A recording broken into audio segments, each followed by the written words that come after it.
বের করে দিবে, তাদেরকেও কাজ করানো হবে, জান্নাতের পোশাক পরানো হবে।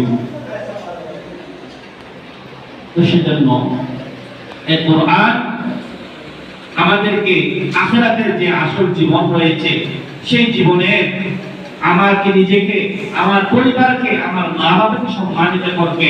এই কোরআন আমাকে জান্নাতে প্রবেশ করাবে। এই কোরআন আমার আল্লাহর সন্তুষ্টি অর্জন করার মাধ্যম হবে। কবরের জীবনে দেখেন হাদিসে মধ্যে আছে মানুষ কবরে তো ৩০,০০০ বছর থাকতে হবে। যারা দুনিয়াতে কোরআন শিখেছে, কোরআন মতো জীবন যাপন করেছে, তাদের ব্যাপারে হাদিসে আছে কবর তো অন্ধকারের ঘর, পোকামাকড়ের ঘর, নির্জনতার ঘর, সংকীর্ণতার ঘর, একেবারে সংকীর্ণ মাটির ঘর, পোকামাকড় ছাড়া কিছুই নাই।